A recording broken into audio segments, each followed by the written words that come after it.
Welcome back to new video. আমি মাম্পি ওম travel ব্লগে নিয়ে চলে এসেছি আরো একটি নতুন ভিডিও। আজ আমি কিন্তু চলে এসেছি চকগোপাল গ্রামের দ্বিতীয় তারাপীঠ তারামায়ের মন্দিরে। দ্বিতীয় তারাপীঠ বলার পেছনে কারণ রয়েছে, ভিডিওটি দেখলে আস্তে আস্তে সমস্ত কিছু তোমরা জানতে পারবে।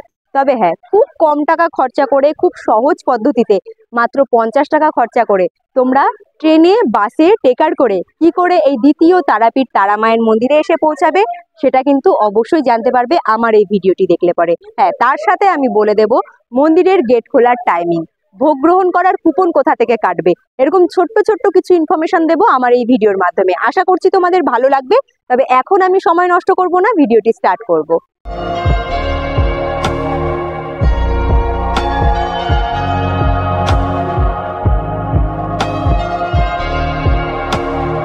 দ্বিতীয় তারাপীঠ তারামায়ের মন্দিরে যাওয়ার জন্য আজকে আমার জার্নিটা স্টার্ট করছি হাওড়া স্টেশন থেকে। একদম ভোরবেলা, ভোর 5টার সময় চলে এসেছি আমি তাই হাওড়া স্টেশনে। কারণ আজকে হাওড়া স্টেশন থেকে 5টা 45-এর হলদিয়া লোকাল ট্রেন ধরে মাত্র 15 টাকা ভাড়া দিয়ে সবার ফার্স্টে চলে যাব আমি পাঁশকুড়া জংশনে। পাঁশকুড়া জংশনে পৌঁছে গিয়ে সেখান থেকে কিভাবে এই তারামায়ের মন্দিরে গিয়ে পৌঁছাচ্ছি পুরোটা ডিটেলসে তোমাদেরকে জানিয়ে দেবো এই ভিডিওর মাধ্যমে। তবে হ্যাঁ, তোমরা এই হলদিয়া লোকাল ছাড়া তোমরা কিন্তু আরো কিছু ট্রেন রয়েছে, সেই ট্রেনে করেও খুব সহজে পৌঁছে যেতে পারো পাঁশকুড়াতে। আমি তোমাদের বলে দিচ্ছি, তোমরা হাওড়া থেকে খড়গপুর লোকাল ধরলে পারো তোমরা কিন্তু পাঁশকুড়ায় নেমে যেতে পারবে। তোমরা মেদিনীপুর লোকাল ধরলে পারো পাঁশকুড়াতে খুব সহজে নেমে যেতে পারবে। তো চলো, ট্রেন এখনো আসেনি, 5টা 45-এ ট্রেন আসবে, ট্রেনের অপেক্ষায় রয়েছে। ট্রেন আসলে ট্রেনে উঠে পড়বো। তবে হ্যাঁ, লাস্ট পর্যন্ত থাকলে তোমরা কিন্তু জানতে পারবে এই দ্বিতীয় তারাপীঠ তারামায়ের মন্দিরে তোমরা যাবে কি করে। হাওড়া স্টেশনে নিজস্ব ট্র্যাকে ট্রেন কিন্তু দিয়ে দিয়েছে পাঁশকুড়া যাওয়ার জন্য, আর আমিও ঝটপট করে উঠে পড়ব ট্রেনে। তবে চলো, ঠাকুরের নাম নিয়ে এবারে কিন্তু এগিয়ে যাওয়া যাক পাঁশকুড়ার দিকে। তবে যারা এই ভিডিওটি দেখছো তাদের জন্য কিন্তু ভীষণ ভালো আরও একটি ইনফরমেশান আমি দিয়ে দেব।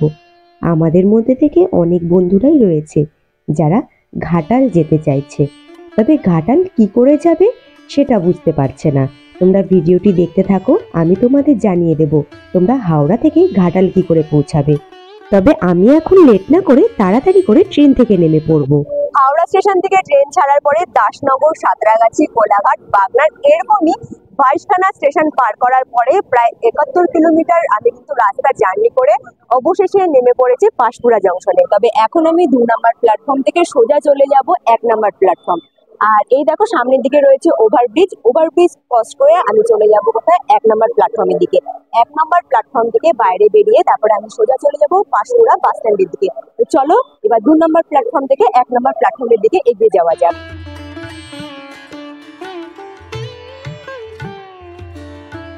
ওভারব্রিজ ক্রস করে 2 নম্বর প্ল্যাটফর্ম থেকে আমি কিন্তু এবারে চলে এসেছি 1 নম্বর প্ল্যাটফর্মের দিকে। আর এখানেই কিন্তু মেন এরিয়াটা। তোমরা যদি কোথাও যাওয়ার জন্য টিকিট কাটো তাহলে তোমাদের 1 নম্বর প্ল্যাটফর্মের দিকে এসে টিকিটটা কেটে নিতে হবে। পাঁশকুড়া স্টেশন থেকে আমি কিন্তু বাইরের দিকে বেরিয়ে চলে এসেছি। স্টেশনের বাইরে এখন আমি দাঁড়িয়ে রয়েছি, আর তোমরা স্টেশন থেকে বাইরে বেরিয়ে সামনের দিকে একদম দেখতে পাবে এখানে কিন্তু টোটো স্ট্যান্ড। তোমরা যখন স্টেশন থেকে বাইরে আসবে হাতের ডান দিকেই একটা টোটো স্ট্যান্ড রয়েছে। এই টোটো স্ট্যান্ডের সামনের দিক দিয়েই আমি কিন্তু চলে যাব সোজা বাস স্ট্যান্ডের দিকে। মানে তোমরা স্টেশন থেকে বেরোবে, বেরিয়ে হাতের ডান দিকের রাস্তা ধরে সোজা এগিয়ে গেলে বাস স্ট্যান্ড পেয়ে যাবে। তবে আমি কিন্তু জানি না বাস স্ট্যান্ডটা এখান থেকে কতটা দূর। আমি পায়ে হেঁটেই যাব। যদি মনে হয় হ্যাঁ দূরত্বটা একটু বেশি, আমি তোমাদের সেখানে গিয়ে জানিয়ে দেবো যে তোমরা কিন্তু চাইলে টোটো করে চলে আসতে পারো, কারণ এখানে কিন্তু টোটোরও ব্যবস্থা রয়েছে। তবে এখন আমি পায়ে হেঁটেই রওনা দেবো বাস স্ট্যান্ডের দিকে। যেহেতু লো বাজেট ট্রিপ করি তাই চেষ্টা করি যতটা কম খরচা করা যায়। স্টেশনের সামনে থেকে আমি কিন্তু পায়ে হেঁটেই সোজা চলে এলাম পাঁশকুড়া বাস স্ট্যান্ডের সামনে। আর এসেই এখানে দেখছি কিন্তু বাস দাঁড়িয়ে রয়েছে। ঘাটালের বাসে করে এখন আমি সোজা চলে যাব যশোরা কালীবাজারে। তবে হ্যাঁ, তোমাদের বলেছিলাম যে টোটো লাগবে কি লাগবে না, একদমই বেশি দূরত্ব নয়, তোমরা পায়ে হেঁটে একদম অনায়াসে চলে আসতে পারবে বাস স্ট্যান্ডের কাছে। তো চলো, 8 ঘন্টা 40 মিনিটের মতো সময় লাগবে, 20 টাকা করে পার পার্সন ভাড়া লাগবে। বাসও দাঁড়িয়ে রয়েছে, বাসে এখন কতক্ষণ সময় লাগবে এবং কত টাকা ভাড়া নিশ্চয়ই তোমরা শুনতে পেলে। তবে তোমাদের বলে দিচ্ছি, বলেছিলাম আরও একটি জায়গা তোমাদের ইনফরমেশন দেব। হ্যাঁ, ঘাটাল পৌঁছাবে কি করে। পাঁশকুড়া জংশন থেকে বাইরে বেরিয়ে তোমরা যদি বাস স্ট্যান্ডে চলে আসো 8 ঘন্টা অন্তর অন্তর তোমরা কিন্তু ঘাটাল যাওয়ার বাস পেয়ে যাবে। তবে আমি যাব মা তারার মন্দিরে, তাই আমাকে নামতে হবে যশোরা কালীবাজারে।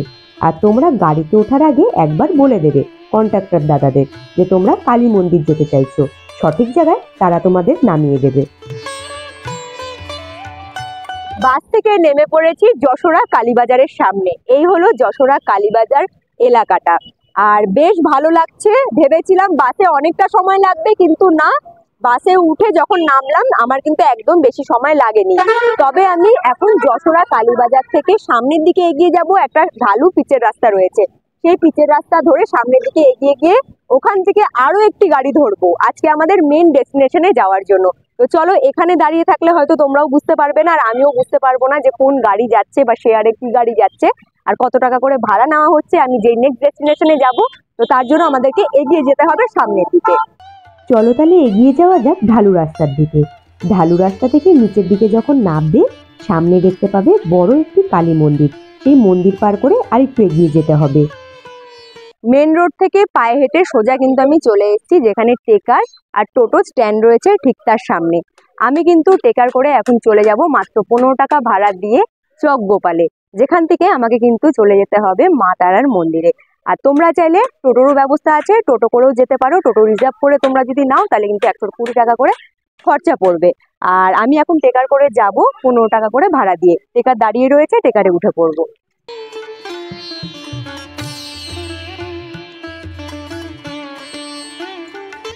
দারুণ এক প্রকৃতির মাঝখান দিয়ে আমাদের গাড়ি এগিয়ে চলছে চক গোপালের দিকে। তবে হ্যাঁ, ছোট্ট ছোট্ট কিছু ইনফরমেশন তোমাদের দিয়ে দিচ্ছি। টোটো করে তোমরা যদি আসো 15 টাকা করেই ভাড়া নেবে, কিন্তু যতক্ষণ না টোটো ভরবে ততক্ষণ টোটো ছাড়বে না। আর গাড়ি করে আসলে তোমাদের একটি জিনিসের সুবিধে হবে, গাড়ি কিন্তু যে কজনই থাকুক না কেন টাইম হয়ে গেলে সে তার টাইমেই ছেড়ে দেবে।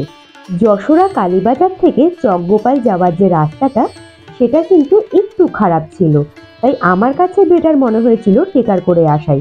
টোটো করে আসলে আমার একটু প্রবলেম হতো। যশোর কালীবাজার থেকে টেকার ধরে অবশেষে গ্রাম্য পরিবেশের মাঝখান দিয়ে এসে পৌঁছে গেছি চক গোপালে। আমি কিন্তু নেমে পড়েছি চক গোপালের ঠিক এখানে। আর এখন আমি এই লাল মাটির রাস্তা ধরে সোজা এগিয়ে যাব মায়ের মন্দিরের দিকে। কতটা পথ আমাকে এই লাল মাটির রাস্তা ধরে এগিয়ে যেতে হবে সেটা নিশ্চয়ই আমি তোমাদেরকে মন্দিরে গিয়ে বলে দেবো। তো চলো, সময় নষ্ট না করে এই রাস্তা ধরে সোজা এগিয়ে যাব মন্দিরের দিকে। তাই এখন লাল মাটির রাস্তা ধরে সামনের দিকে এগিয়ে চলছি মায়ের মন্দিরের দিকে, মাকে দর্শন করব বলে। তবে আমি কিন্তু প্রচুর এক্সাইটেড কতক্ষণে মন্দিরের কাছে গিয়ে পৌঁছাবো বলে। ছোট্ট লাল মাটির রাস্তা দিয়ে হাঁটতে হাঁটতে কিছুটা দূর এগিয়ে এসেছি, আর আমি কিন্তু এখান থেকেই মায়ের মন্দিরের চূড়াও দেখতে পেয়ে গেছি। আর সত্যি কথা বলতে অজপাড়া গা যাকে বলে, এই জায়গাটা কিন্তু ভীষণই সুন্দর লাগবে আর একদিনে ঘুরে যাওয়ার জন্য বেস্ট অপশন কিন্তু হতেই পারে। এখানে তোমরা গ্রাম্য পরিবেশ তো পাবেই, সাথে জমি, ধান ক্ষেত, পুকুর এবং মায়ের অপরূপ সুন্দর মন্দির। সত্যি মন প্রাণ জুড়িয়ে যাওয়ার মতো একটা জায়গা। তো এখনো পর্যন্ত মায়ের মন্দিরে গিয়ে পৌঁছাইনি, তো মায়ের মন্দিরের চূড়া দেখতে পেয়ে গেছি, আশা করছি তাড়াতাড়ি মায়ের মন্দিরেও পৌঁছে যাব। এই লাল মাটির রাস্তা আর কুয়াশা ভরা চারিদিকের পরিবেশ, এখানে যদি 1 ঘন্টাও হাঁটতে হতো আমার মনে হয় না কোনো কষ্ট হতো। তবে হ্যাঁ, 1 ঘন্টা আমাদের হাঁটতে হয়নি, আমরা খুব অল্প সময় পৌঁছে গিয়েছিলাম মায়ের মন্দিরের কাছে। বন্ধুরা, আমি এখানে এসে এতটা হ্যাপি ফিল করছি, মানে কি বলবো, কারণ এত সুন্দর পরিবেশ, এত সুন্দর জায়গা সত্যি আমি এর আগে কোনোদিনও দেখিনি। আর এখানে এসে মায়ের মন্দিরের সৌন্দর্য তো রয়েছে, আর মায়ের মন্দির জুড়ে যে এখানে গ্রামটা রয়েছে সত্যি তার ভিউটা কিন্তু অসাধারণ। তবে আরো একটি কথা তোমাদের বলে দিচ্ছি, এখানে কিন্তু প্রায় 9:30 10টার মধ্যে আমি পৌঁছে গেছি, কিন্তু এতটাই পরিমাণে ঠান্ডা, চারিদিকে তোমরা দেখতেই পাচ্ছ কত কুয়াশা রয়েছে। তাই বলবো যারা কলকাতার দিক থেকে আসছো তারা কিন্তু একটু প্রিপেয়ার্ড হয়ে আসবে এবং গরমের জামা কাপড় পরে আসবে, যাতে তোমাদের ঠান্ডাটা কম লাগে আর মজা করে জায়গাটা ঘুরে দেখে নিতে পারো। চলো আস্তে আস্তে এইভাবেই মন্দিরের আশেপাশের ভিউ দেখতে দেখতে এগিয়ে যাব মায়ের মন্দিরের দিকে। তবে বলবো তোমরা এখানে এসে একদম নিরাশ হবে না, আমি কিন্তু একদম তোমাদেরকে হ্যাপি করার মতো একটি জায়গা সন্ধান দিয়ে দিলাম, আশা করছি তোমাদেরও খুব ভালো লাগবে। তবে এটা না বললেই নয়, গ্রামটা যতটা সুন্দর দেখছো গ্রামের মানুষের মনগুলোও কিন্তু ততটাই সুন্দর। মাটির রাস্তা অতিক্রম করার পরে অবশেষে আমি কিন্তু এসে পৌঁছে গেছি মা তারার মন্দির প্রাঙ্গণে। আমি এই মাত্র মন্দির প্রাঙ্গণে এন্ট্রি করেছি আর এখান থেকে কিন্তু মায়ের মন্দির অসাধারণ লাগছে দেখতে। তবে এখন আমি এদিক ওদিক না ঘুরে সোজা চলে যাব মাকে দর্শন করতে, কারণ এতটা পথ অতিক্রম করে এসেছি, আমার মনে হয় সবার ফার্স্টে গিয়ে মাকে দর্শন করাটাই বেস্ট হবে। তো চলো, সময় নষ্ট করব না, তাড়াতাড়ি মার দর্শনটা করে নেব।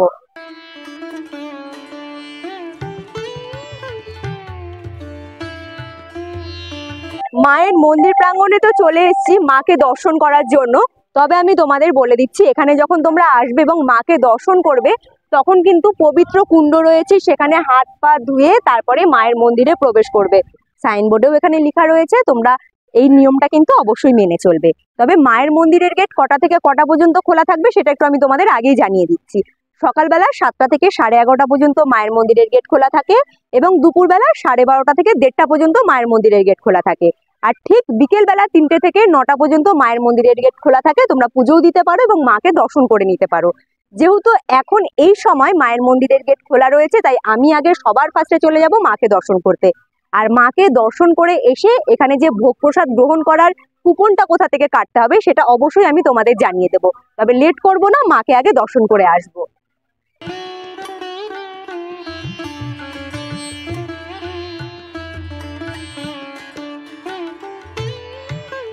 এবারে যাব অবশেষে মাকে দর্শন করতে। তবে হ্যাঁ, এখানে কিন্তু আরো একটি জিনিস শুনে আমার যেটা ভীষণ ভালো লাগলো, মন্দিরে মানে তোমরা যে ফার্স্ট সিঁড়িটা আছে সেই সিঁড়ি থেকে মায়ের গর্ভগৃহ পর্যন্ত যাবে, এখানে কিন্তু তোমাদেরকে 51টা সিঁড়ি পার করে তবে মায়ের মন্দিরের কাছে গিয়ে পৌঁছাতে হবে। চলো 51টা সিঁড়ি পার করে আমিও তাহলে চলে যাই মার মেন গর্ভগৃহের দিকে। প্রত্যেকটা মানুষের জীবনে কিছু না কিছু স্ট্রাগল করে তাদেরকে সামনের দিকে এগিয়ে যেতে হয় নতুন জীবনযাপন করার জন্য। আর তাদের কাছে আমার মনে হয় না এই 51টা সিঁড়ি পার করা কোনো প্রবলেম হবে। যাই হোক, মায়ের দর্শনে এসেছি, তাই ছোট ছেলেকে নিয়ে আমিও এগিয়ে যাচ্ছি মায়ের মন্দিরের দিকে। অবশেষে মায়ের মন্দিরে কিন্তু আমি চলে এসেছি। আর সব থেকে ভালো লাগার বিষয় যেটা হলো, মার মেন গর্ভগৃহে কিন্তু প্রবেশ করতে পেরেছি। এটা কিন্তু বিশাল মানে ভালো লাগার একটি বিষয়। আমরা সচরাচর যেসব মন্দিরে যাই মেন গর্ভগৃহে কিন্তু আমরা প্রবেশ করতে পারি না, আর এখানে এসে এত কাছ থেকে যে মাকে দর্শন করতে পারছি, এর থেকে ভালো কিচ্ছু হতে পারে না। এখানে ব্রাহ্মণ বসে রয়েছে, আমি একটু কথা বলবো। আর মাকে অবশ্যই মন প্রাণ ভরে তো দেখবো, মাকে একটু মানে মায়ের কাছে আমি আশীর্বাদ চেয়ে নেব। তবে হ্যাঁ, আমার সব থেকে বেশি ভালো লাগছে যে আমি ভিডিওর মাধ্যমে এত কাছ থেকে মাকে তোমাদের কাছে পৌঁছে দিতে পারছি শুধু। তো তোমরাও যারা বাড়ি থেকে বসে দেখছো, আশা করছি তোমাদেরও ভীষণ ভালো লাগবে। তোমরাও বাড়ি থেকে বসে মাকে কিন্তু মনের ইচ্ছা বলে দিতে পারো। তো নমস্কার ঠাকুর মশাই। দ্বিতীয় তারাপীঠ তারা মায়ের মন্দির কেন বলা হয়েছে সে বিষয়ে আমি আসবো, ঠাকুর মশাই একটু বলেছে ছোট্ট করে, তবে আমিও কিন্তু বলে দেব। যাই হোক, মাকে দর্শন করে ভীষণ ভালো লাগছে। আশেপাশের মন্দিরের যে এরিয়াটা রয়েছে সেটাও ঘুরে দেখবো। এখানে কিন্তু বামাখ্যাপারও মন্দির রয়েছে, সেই জায়গাটাও আমরা যাব এবং ভিডিওর মাধ্যমে তোমাদের কাছে তুলে ধরবো। মাকে কিন্তু বেশ অনেকক্ষণ ধরে দেখলাম, মানে দর্শন করলাম, ভীষণ ভালো লাগলো। সত্যি মনটা একদম জুড়িয়ে গেল। এত দিন পর এত কাছ থেকে যে মার দর্শন পেলাম, সত্যি এটা ভীষণ ভালো লাগার একটা বিষয়। আর তাছাড়াও আমি তোমাদের বলে দিচ্ছি, মাকে তো দর্শন করে বাইরের দিকে বেরোলাম, তবে ওপরের প্রাঙ্গণ থেকে কিন্তু আমি একটু এখানকার আশেপাশের পরিবেশটা তোমাদের দেখিয়ে দেবো। এত সুন্দর খোলা মন মুগ্ধ করা জায়গায় যে মায়ের মন্দির রয়েছে, যে কেউ আসলে পরে তাদের কিন্তু মন একদম শান্ত তো হবেই এবং ভীষণ ভালো লাগবে। আসো একটু আশেপাশের গ্রামটা আমি তোমাদেরকে ঘুরিয়ে দেখিয়ে দিচ্ছি। চারিদিকে শুধু বড় বড় তাল গাছ এবং দেখতে পাবে সবুজ ধান ক্ষেত, অসাধারণ লাগবে। তো চলো সামনের দিক থেকেও দেখিয়ে দিচ্ছি। হ্যাঁ, আমি ওপরের দিক থেকেই কিন্তু মানে মায়ের যে মন্দির রয়েছে ওপর প্রাঙ্গণ থেকেই বামাখ্যাপার যে মন্দির এবং গ্রামের ছোট্ট একটি শ্মশান রয়েছে সেটাও একটু তোমাদের দেখিয়ে দেবো। কাছে গিয়ে তো অবশ্যই দেখিয়ে দেবো। এবারে আমি, ছোট পুত্র সৌরভ সকলেই একটু ঠাকুরের টিপ লাগিয়ে নেব। তবে একটি কথা বলি, অনেকেই বলতে পারো তারাপীঠ মন্দিরে গিয়েও আমরা মেন মন্দিরে কিন্তু প্রবেশ করতে পারি। তবে হ্যাঁ, মেন মন্দিরে প্রবেশ করতে পারলেও অনেক সময় আমাদের কিন্তু সুযোগ হয়ে ওঠে না মাকে মন প্রাণ ভরে দেখার বা ডাকার, যেটা তোমরা এই মন্দিরে আসলে কিন্তু অনায়াসে মাকে মন প্রাণ ভরে দেখতে পারবে, মাকে ডাকতে পারবে। মায়ের তো দর্শন হলো খুব ভালো করে, তবে তোমরা এই মন্দিরে আসলে পরে ভোগ গ্রহণ করার কুপনটা কোথা থেকে কাটবে চলো সেটা আগে তোমাদের দেখিয়ে দিচ্ছি।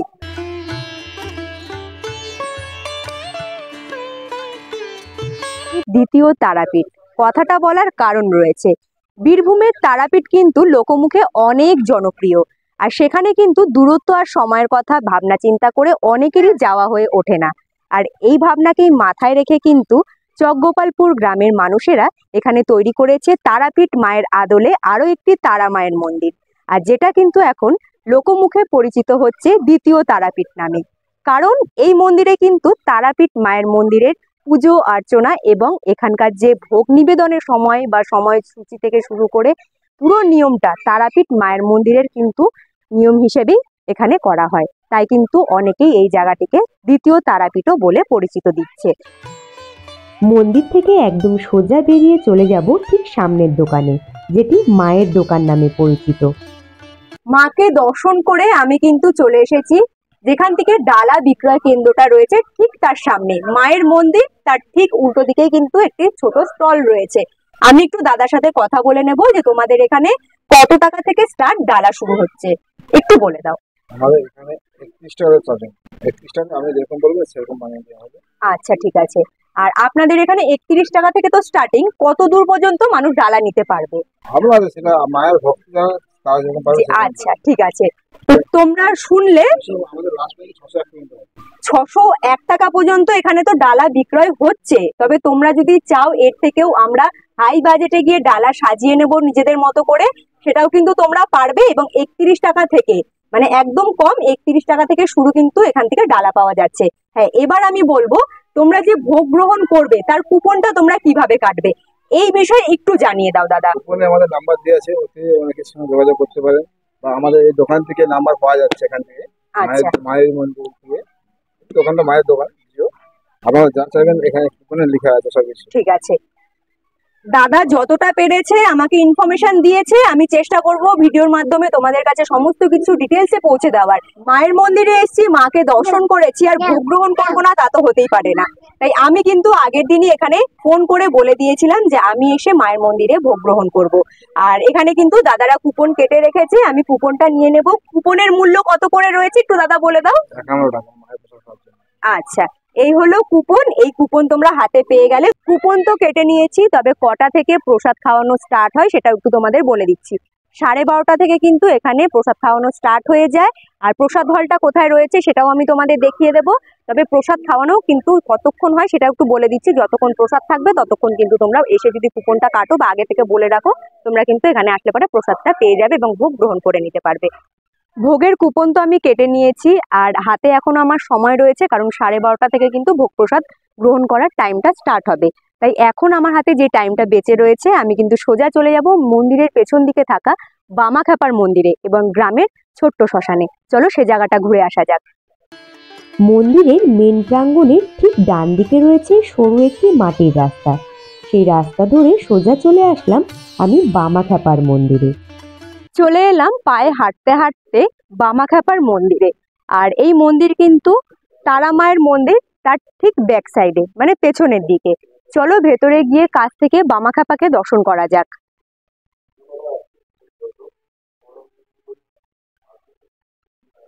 এসো, দেখো বামাখ্যাপা বেশ সুন্দর করে কিন্তু নিজের আসনে বিরাজমান। আর সাথে এখানে কিন্তু ভোলেনাথেরও একটি আমি মানে শিবলিঙ্গ দেখতে পাচ্ছি। আর চলো আমি একটু দর্শন করে নিই। তবে হ্যাঁ, আমি যখন এখানে আসলাম এসে দেখলাম এখানে কিন্তু বামাখ্যাপাকে ভোগ নিবেদন করা হলো। কারণ মাকে ভোগ নিবেদন করার আগে বামাখ্যাপাকে কিন্তু ভোগ নিবেদন করা হয়, তারপরে কিন্তু মায়ের ভোগ নিবেদন করা হয়। তো চলো বামাখ্যাপাকে একটু ভালো করে দর্শন করে নিই।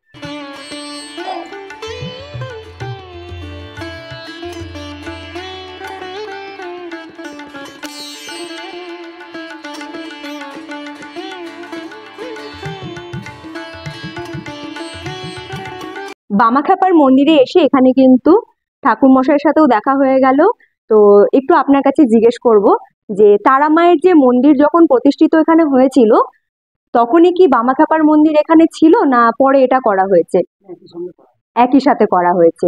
আচ্ছা, বুঝতে পেরেছি। মানে তাও এই মন্দির কবে উদ্বোধন হয়েছে একটু যদি আপনি বলেন ভালো হয়। 21 সালে তো একবার উদ্বোধন হয়েছিল। 2 বছর মন্দিরটা বন্ধ ছিল। বন্ধ থাকাকালীন কোনো একটা বিষয় নিয়ে একটু সমস্যা হয়েছিল, সেই জন্য 2 বছর মন্দিরটা বন্ধ ছিল। আবার রিসেন্ট তারপরে মন্দির খুলেছে ভক্তদের জন্য ডিসেম্বর মাসের মানে 2024 সালের ডিসেম্বর মাসে ভক্তদের জন্য কিন্তু আবার এই তারা মায়ের মন্দির খোলা হয়েছে। চলো, ভীষণ ভালো লাগলো। আর সত্যি কথা বলতে আমি যে এই পরিবেশে আছি, ঘুরে দেখছি, এখানকার প্রত্যেকটা মানুষজন ভীষণ ভালো। বন্ধুরা, তোমাদেরকে আরো একটি কথা আমি জানিয়ে দেব, তোমরা যদি মনে করো এখানে এসে ভোগ প্রসাদ গ্রহণ করার জন্য কুপনটা না পেয়ে থাকো, তাহলে তোমরা কোথায় খাবার দাবার খাবে? আমি কিন্তু দেখিয়ে আর ভিডিওটি বড় করলাম না, তবে আমি এখান থেকে তোমাদের দেখিয়ে দিচ্ছি। মন্দির চত্বরেই এখানে কিন্তু অনেকগুলো খাবার দাবারের হোটেল রয়েছে, সেখানে তোমরা কিন্তু খুব অল্প টাকার বিনিময়ে পেট ভরে খাবার দাবার পেয়ে যাবে। তোমরা কিন্তু এখানেও খাবার দাবার খেয়ে নিতে পারো। দেখো, এদিকে কিন্তু লাইন দিয়ে খাবারের হোটেলগুলো রয়েছে। তাছাড়াও এখানে আমি যখন এসেছিলাম, আমি তো অনেক সকাল সকাল পৌঁছে গিয়েছিলাম, খুব অল্প সংখ্যক দোকান খুলেছিল। এখন বেলা বাড়ার সাথে সাথে দেখছি এখানে কিন্তু নানান ধরনের দোকানগুলো খুলে গেছে, খাবার দাবারের প্রচুর স্টল বসেছে, সাথে ফুচকা, পেয়ারা, নানান ধরনের খাবারের কিন্তু স্টল বসে গেছে। চলো, আমি তো এই জায়গাটা তোমাদের দেখিয়ে দিলাম, আর কাছ থেকে গিয়ে তোমাদের দেখালাম না, ভিডিওটি বড় হয়ে যাবে। তবে এখানে আরো একটি কিন্তু দেখার জায়গা রয়েছে, আমি সেই জায়গাটি দেখবো। চলো, তোমাদেরকে কাছ থেকে দেখিয়ে দিচ্ছি। অনেকেই কিন্তু এখানে ধূপ মোমবাতি জ্বালিয়ে পুজো করছে এবং নিজেদের মনোবাঞ্ছা বা মনের ইচ্ছেগুলো এখানে এসে বলছে এবং এখানে এইসব জিনিসগুলো বেঁধে দিয়ে যাচ্ছে।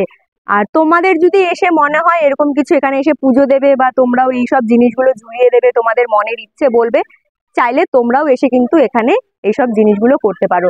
তবে গাছটা কিন্তু দেখো কত সুন্দরভাবে সাজানো হয়ে গেছে, সকলে মনের ইচ্ছে পূরণ করে এখানে এত সুন্দরভাবে এই জিনিসগুলো দিয়ে সাজিয়ে দিয়ে গেছে, ওড়নিগুলো দিয়ে, দেখতে ভীষণ সুন্দর লাগছে। চলো, এটাও কিন্তু এই মন্দির চত্বরেই রয়েছে। মন্দিরের ঠিক উল্টো দিকেই কিন্তু এই বড় বৃক্ষটা রয়েছে, তোমরা চাইলে এখানেও এসে কিন্তু পুজো দিয়ে দিতে পারো। মন্দির চত্বরে আরো একটি আকর্ষণীয় জিনিস রয়েছে, সেটা হলো প্যাডেল বোটিং। এই জিনিসগুলো করে তোমরা কিন্তু, এখানে একটা ছোট্ট জলাশয় রয়েছে, এখানে তোমরা ঘুরতে পারো। পার হেড 20 টাকা করে নেওয়া হচ্ছে। যদি লোকজন বেশি থাকে তাহলে 10 মিনিট সময় দেওয়া হয়, আর যদি লোকজন একটু কম থাকে তাহলে কিন্তু তোমরা 15 মিনিটও এই প্যাডেল বোটিং করে ঘুরে নিতে পারো। আর সাথে আমি তোমাদের দেখিয়ে দিচ্ছি, এই জলাশয়টা যে রয়েছে, এখানে কিন্তু অনেকে এই জায়গাটিকে পবিত্র কুণ্ড বলেও বলে থাকছে। আবার এই কুণ্ডর পাশেই দেখছি বেশ সুন্দর করে কিন্তু তুলসী মণ্ডপ রয়েছে। এই সাইডে তুলসী মণ্ডপ, মায়ের মন্দিরের ঠিক হাতের বাঁ দিকে এখানে কিন্তু ভোলেনাথ মানে শিবলিঙ্গ রয়েছে। শিবলিঙ্গটাও কিন্তু ছোট্টর মধ্যে ভীষণ সুন্দর লাগছে দেখতে। আর অনেকে এসে এখানে কিন্তু মোমবাতি ধূপকাঠি জ্বালিয়ে পুজো করেছে। আর সত্যি এইসব জিনিসগুলো কাছ থেকে দেখে ভীষণ ভালো লাগছে। বলতে পারো একটা দিন তোমরা কিন্তু যদি হাতে সময় থাকে বা ছুটি থাকে, এই জায়গা থেকে এসে ঘুরে যেতে পারো। চলে এলাম এবার ভোগ প্রসাদ গ্রহণ করার জায়গায়। আর এই জায়গাটি কিন্তু ভীষণ পরিষ্কার পরিচ্ছন্ন, বসার সাথে সাথে পাতা দিয়েছিল। পাতা ধোয়ার যে ব্যবস্থাটা, সেটা দেখে আমার ভীষণ ভালো লেগেছিল। যিনি জল দিচ্ছে তিনি কিন্তু পাতা ধুয়ে জলটা সেই গামলার মধ্যে ফেলতে বলছে, তোমরা দেখতে পাবে। তবে হ্যাঁ, ভোগ প্রসাদ পাতে দেওয়ার আগে বলেছিল মায়ের ধ্বনি দেওয়া হবে, তারপরে প্রসাদ মুখে দেবে, তোমরা সেটি শুনতে পাবে।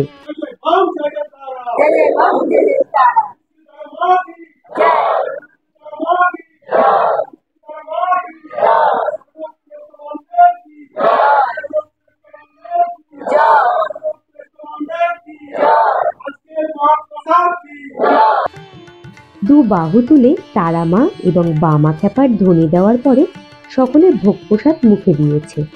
সাথে সাথে চলে এসেছে ভোগ প্রসাদে যা ছিল সমস্ত কিছু, ভাত, ডাল, 2 রকমের সবজি, সাথে ছিল আরও অনেক কিছু, অবশ্যই বলে দেব। তবে 51 টাকার বিনিময়ে এত পরিষ্কার পরিচ্ছন্ন একটি জায়গায় বসে ভোগ প্রসাদ গ্রহণ করতে পারবো সেটা ভাবিনি। হ্যাঁ, সাথে পায়েস, চাটনি, পাঁপড় কিছুই বাদ যায়নি। তবে হ্যাঁ, তোমাদের আরও একটি কথা বলে দিচ্ছি, ভোগ প্রসাদ গ্রহণ করার পরে নিজেদের এঁঠো থালা তোমরা কিন্তু নিজেরা নিয়ে বাইরে ডাস্টবিনে ফেলে দেবে।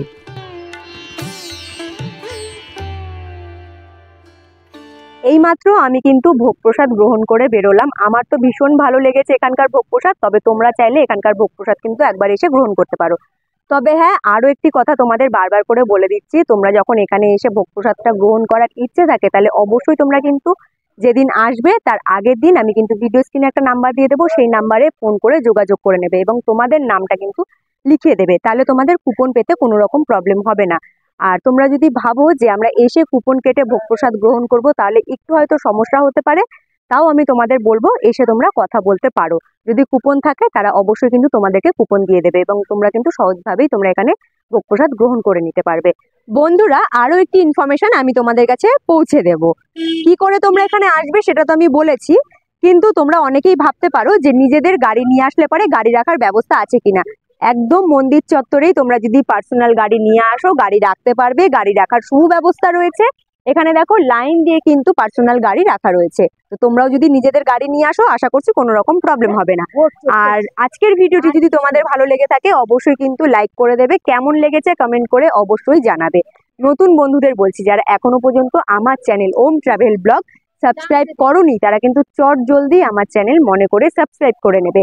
যারা সাবস্ক্রাইব করে আমার পাশে আছো তাদের অসংখ্য ধন্যবাদ, তারা এইভাবে আমাকে সাপোর্ট করো, আমার পাশে থেকো। আজকের মতো টাটা, দেখা হচ্ছে খুব তাড়াতাড়ি নেক্সট ভিডিওতে। তোমরা ভালো থেকো, সুস্থ থেকো। আমার চ্যানেলের নাম কি? ওম ট্রাভেল ব্লগ।